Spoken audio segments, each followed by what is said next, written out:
Doctor अजीज, कांग्रेस ने मान लिया है कि हाँ संपूर्ण वंदे मातरम से प्रॉब्लम है, लेकिन कांग्रेस के नेता नहीं बोल रहे हैं, समाजवादी पार्टी बोल रही है नहीं नहीं ऐसा नहीं है जी, कुर्सी की प्रॉब्लम थी जी, ऐसा नहीं है जी। डॉक्टर अजीज, आप कांग्रेस को गलत बता रहे हैं। कांग्रेस वाले कहेंगे क्यों भाई, क्यों भाई, हमें है संपूर्ण वंदे मातरम से प्रॉब्लम। सर कांग्रेस के नेता मान रहे हैं, बीके हरिप्रसाद, इमरान मसूद, मल्लिकार्जुन खड़गे सब मान रहे हैं। अजय वर्मा बैठे हैं, वो आपको अभी बताएंगे क्या बात करते हैं आप। अजय वर्मा जी बताइए अब इनको, बीके हरिप्रसाद ने जो कहा, इमरान मसूद ने जो कहा कि है संपूर्ण वंदे मातरम से प्रॉब्लम, खुलकर कहना चाहिए। आपके पास जो लिखा हुआ आया था बीजेपी मुख्यालय से पूरा हो गया हो तो मैं बोल दूं, टाइम देंगे तो, वरना मैं बैठा ही बोलिए उतर बोलिए सकती बोलिए था।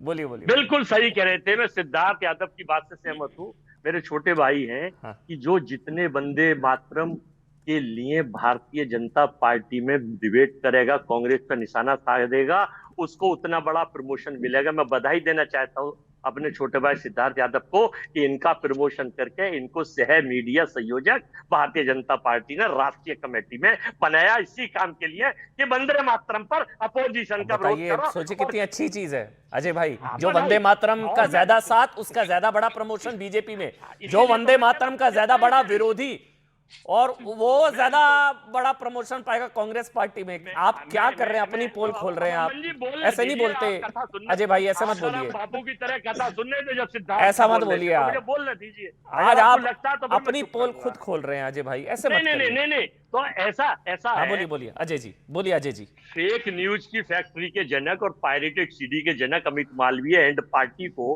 क्योंकि वो वंदे मातरम पे पीछे हो रहे थे, उनको पूरे के पूरे को ठेल दिया गया और उठा के सिद्धार्थ यादव और प्रदीप भंडारी को, तो कह रहा हूं क्योंकि मेरी 2-3 चैनलों पे इसके ऊपर बहस हुई, इन सबसे इनको उठा के बना दिया। सही कह रहे थे कि हाँ उसी को इनाम मिलेगा।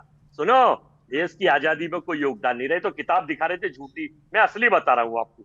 श्यामा प्रसाद मुखर्जी जी ने भारत छोड़ो आंदोलन को कुचलने के लिए अंग्रेज गवर्नर को चिट्ठी क्यों लिखी है? एक बात, मुखर्जी ने जिन्ना की मुस्लिम लीग के साथ 3 राज्यों में सरकार क्यों बनाई? नंबर 2, आडवाणी जी और जसवंत सिंह जी, मोदी जी ने जिन्ना की तारीफ क्यों की और क्यों उसकी कब्र में गए, क्यों पाकिस्तान बिन बनाए चले गए थे?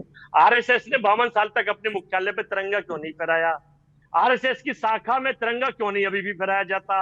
28 दिसंबर, विशेष गौर बात, 28 दिसंबर 1949 को आरएसएस ने ऑर्गेनाइजर, किताब खोल के देख लेना, के अंक में राष्ट्रगान को अधिकारियों की पार्टी में गाया जाने वाला आइटम ऑफ एंटरटेनमेंट क्यों सॉन्ग लिखा था? शर्मनाक और निंदनीय, मैं निंदा करता हूं ये वंदे मातरम पे राजनीति करके केवल अपोजिशन को टारगेट करके चलिए ठीक है, इनकी जो हो गया भूख है ना वोटों की, वो अजय भूख जी, कभी खत्म नहीं अजय हो जी आप सकती। ऐसा करिए, ये अजय जी आप ऐसा शैतान करिए, की भूख है। अजय जी ऐसा करिए, आपको भी क्योंकि ऑफिशियल प्रवक्ता कांग्रेस का बनना है नेशनल, एक बार वंदे मातरम के खिलाफ नहीं बोल नहीं, मैं दीजिए, बना 30 हुआ सेकंड बोल हूं, मैं दीजिए। छोड़ के आया हुआ हूं। नहीं नहीं, मैं छोड़ के अरे आया हुआ आपका हूं। प्रमोशन हो ये जाएगा, वंदे कांग्रेस मातरम के खिलाफ थोड़ा और बोलिए। मेरा प्रमोशन है। आप मेरे भाई हैं, मैं आपका अमन जी, शुभचिंतक हूं।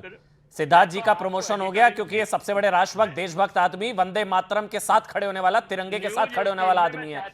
आप उल्टा कर दीजिए, आप वहां प्रमोट हो जाएंगे सर, आपका करियर लॉन्च हो जाएगा जी। एडिटर इन चीफ हो जाए। दूसरी और सुन लीजिए, मेरी फाइनल सुन लीजिए, 10 सेकंड की, आपने फाइनल टाइम नहीं, नहीं पहले दिया नहीं मुझे। नहीं लिख कर आए थोड़ी ना, आप गाय का निबंध लिख कर आए, वही सुनाते रहेंगे। मैं जो सवाल पूछूं उसकी बात करिए अब आप। मैं सवाल पूछूंगा आपसे, संपूर्ण वंदे मातरम से क्या, भैंस के ऊपर निबंध दिखा रहे थे अभी। संपूर्ण वंदे मातरम से क्या अजय भाई कांग्रेस पार्टी को प्रॉब्लम क्यों है, इस बात का जवाब दे दीजिए मेरे को। बीके हरिप्रसाद, इमरान, कोई प्रॉब्लम नहीं थी, नहीं है, हमें कोई प्रॉब्लम नहीं थी। बीके हरिप्रसाद क्यों कह रहे हैं इमरान मसूद गलत कह रहे हैं? ये आप कह रहे हैं, आपका बीके हरिप्रसाद, इमरान मसूद, 15 अगस्त को देश के प्रधानमंत्री बीके हरिप्रसाद, इमरान मसूद कहती है या नहीं है? डिग्री बीके नहीं हरिप्रसाद, दिखाएंगे। इमरान मसूद, नॉन बायोलॉजिकल साहब ने उल्टा बीके हरिप्रसाद, तिरंगा इमरान लगा मसूद, यहाँ पर है हिम्मत और आपके तिरंगे आपके अंदर को इनके खिलाफ बोलने अपमानित की? करने का काम करा, वो देश को शर्मिंदा करा। 145 करोड़ लोग कह रहे हैं अजय वर्मा, माफी मांगे देश से। देखिए इमरान भारत मसूद के कहां तिरंगे पहुंच का गए अपमान हैं, करा है। वंदे मातरम ना बोलकर सांसद बन गए। आप देखिए वहीं के वहीं बैठे, थोड़ा विरोध करिए इमरान, थोड़ा विरोध करिए वंदे मातरम का भाई। मैं भी चाहता हूं आप नेशनल स्पोक्स पर्सन बने, हम सोच आप वंदे लेंगे मातरम का जूनियर विरोध मोदी, कुछ उल्टा बोल दीजिए वंदे मातरम को लेकर। जूनियर- मैं भी नहीं गाऊंगा, मैं भी नहीं गाऊंगा, मैं भी नहीं गाऊंगा, आपको कॉल आ जाएगा जूनियर ऑफिशियल अमन मोदी, स्पोक्स पर्सन। जूनियर अमन मोदी। अरे आप पर्सनल क्यों हो रहे हैं माफी भाई? मांग लो, चलिए आप ठीक भी है, माफी मांग लो तिरंगा उल्टा लगाने पर। चलिए। लेकिन नहीं, शर्म, अरे नहीं, थोड़ा पढ़कर आया करिए, वो ज्ञान आपको पता ही नहीं, वर्टिकल क्या पता है नहीं किस, देखो अब ऐसा मत करिए अजय भाई, बस करिए, आपको भी पता है कितनी छीछाल इधर करवाएंगे अपनी। सिद्धार्थ यादव आप बोलिए, फिर मैं आपके पास आऊंगा, ठीक है? हो गया अजय भाई, हो जाए अजय भाई। अजय जी एक मिनट, अजय जी को एक मिनट, अजय जी एक मिनट रुक जाइए, सिद्धार्थ जी, और उसके बाद मैं मोहम्मद फैज आ रहा हूं आपके पास। पहले सिद्धार्थ जी बोलेंगे, उसके बाद मैं आगे बढ़ रहा हूं। बोलिए आप सिद्धार्थ जी, प्लीज सिद्धार्थ जी। देखिए अमन जी, मैं अजय जी को बधाई देता हूं, बहुत सच्चे व्यक्ति हैं। उन्होंने स्पष्ट कर दिया और भाजपा और कांग्रेस का फर्क भी बता दिया।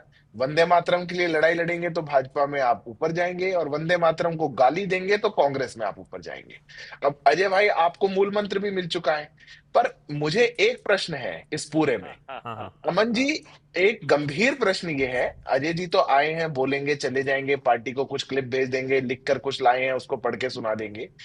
21वीं सदी के अंदर कोई एक मेरे राजनीतिक पास दल पहली जो प्रॉब्लम देश नहीं में है, इतना कम से कम लंबा पहली समय बीच में नहीं ऑडियो शासन बंद, कर चुका हो, बीच में नहीं ऑडियो बंद, जो हाँ। इतना लंबा समय शासन कर चुका हो और आगे भी सत्ता में आना चाहता हो, वो वंदे मातरम से इतना नफरत करता है, तो क्या उसको राजनीति करने का अधिकार है या नहीं है? मेरा प्रश्न ये है, क्या देश का युवा, देश का राष्ट्रभक्त समाज, क्या उसको सम्मान दे सकता है, साथ दे सकता है या नहीं दे सकता?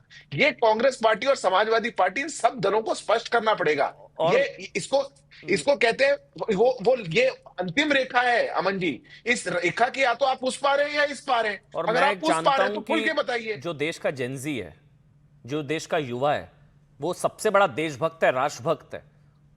ये देश का जेनजी देख रहा होगा कि कांग्रेस पार्टी की ऑफिशियल लाइन है वंदे मातरम का विरोध, संपूर्ण वंदे मातरम का विरोध। ये तो देश का जेनजी भी देख रहा होगा, देश का युवा भी देख रहा होगा। राहुल गांधी सो कॉल्ड युवाओं के नेता, तो वो युवा भी देख रहा होगा कि आप वंदे मातरम का विरोध करके आप हमसे एक्सपेक्ट करते हैं हमारे नेता बनेंगे। ये तो जेनजी और देश का युवा भी देख रहा होगा। लेकिन पहले मोहम्मद फैज, निचोड़ तो यही है मोहम्मद फैज, ऐसा तो है नहीं कि कांग्रेस पार्टी खुद अपनी कब्र खोदेगी, क्योंकि जो वंदे मातरम का विरोध करेगा वो भारत में कहां, क्यों, किस लिए? वो तो हर कोई, बिल्कुल ठीक कह रहे हैं सिद्धार्थ, भारत में भारत मां का विरोध, वंदे मातरम का विरोध करके भारतीयों से वोट मांगेंगे, वो तो हो नहीं सकता। लेकिन ऐसा भी नहीं है कि, ऐसा नहीं है मोहम्मद फैज की कांग्रेस इतनी नासमझ है। अजय वर्मा जी सीनियर आदमी है, उन्हें पता है कांग्रेस पार्टी क्यों कर रही है ये।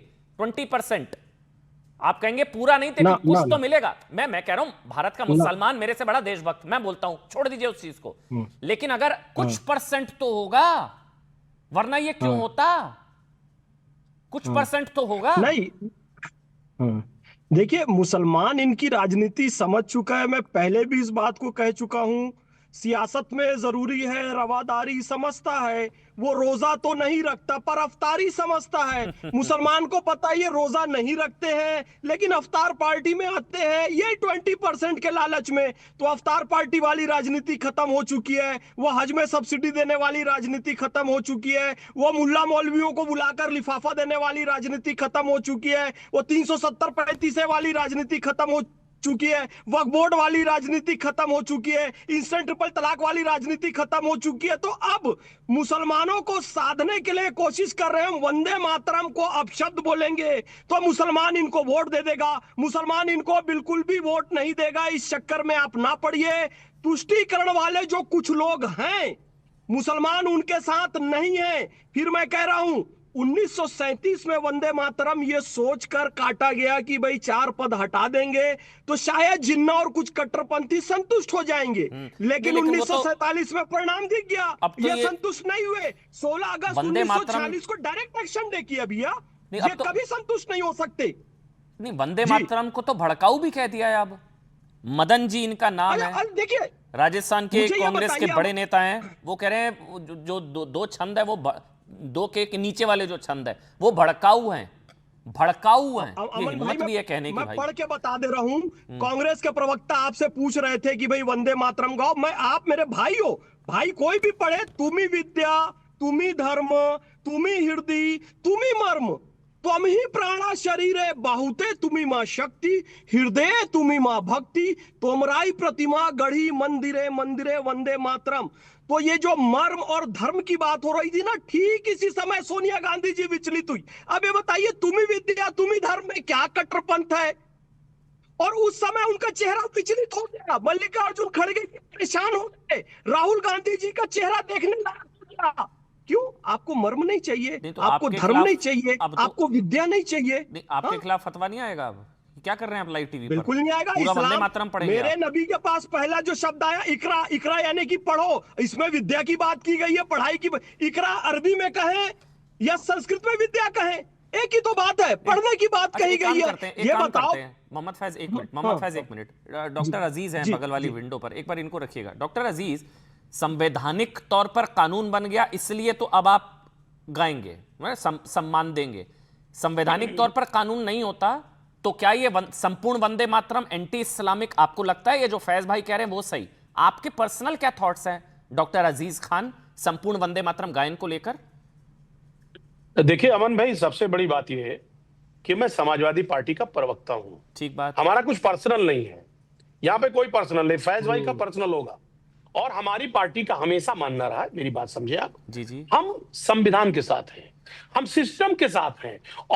और एक बात आप समझिए, हम वो लोग नहीं हैं कि जो एक तरफ संविधान को भी नहीं मानते, एक तरफ झंडा भी नहीं फहराते अपने मुख्यालय पे और दूसरी बड़ी बड़ी नारे लगाते।